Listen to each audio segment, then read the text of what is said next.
But in the sun, this will show you LED status lights as if it's charging. However, as Great Scott points out in his video, those LED status lights are actually draining the battery more than any solar charging is going on. So I mean that is completely ironic that the status lights are actually draining the battery more than it's supposedly charging. So the only viable means of charging this is through an AC wall unit, through a regular phone charger, mini USB, which works great. It charges about 15 hours overnight.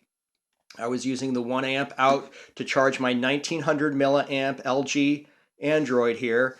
And this thing fully charged does charge the 1900 milliamp phone 3 times. So let's be really conservative here and say that this has a 6000 milliamp charging capacity. Well, that's a far cry from 100,000 milliamps. So what I'm going to do today, very similar to what Great Scott did on his video with the 50,000, is I am going to open this up. You can even see here on the back here, it even says here on the back 100,000 milliamp.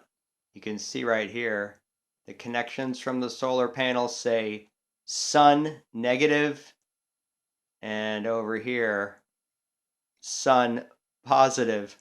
Given that this battery pack powers pretty much independently from the solar thing, removing this connection to the solar panel is not going to affect completing the circuit.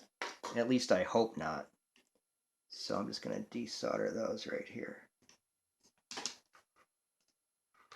I've got the solar panel rigged up here in the full morning sun and getting just about 6 volts continuously. So just a quick check here. You'll see that my Arduino is indeed powered up.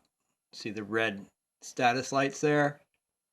And the LCD screen is also powered up. I don't have anything programmed on that at the moment, but it's good to know.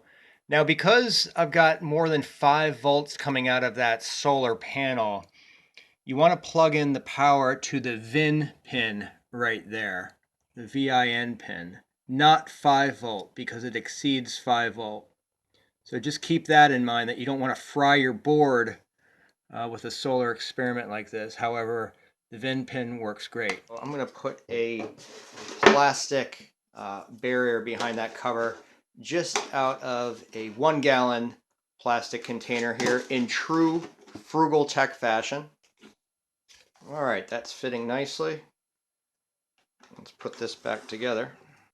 And indeed, the battery charger, I will no longer call it a solar charger, but with that cool plastic bottle cover here, kind of reflecting that blue LED light inside the circuit, kind of making a cool effect there as it charges. So yeah, this will come in handy. As mentioned, 3 charges, good for an emergency power bank. Give a thumb up, please, to the video, and if you're new, subscribe to my channel. Would be great to have you on board for more frugal tech tips. I am posting videos daily now. Post your comments below.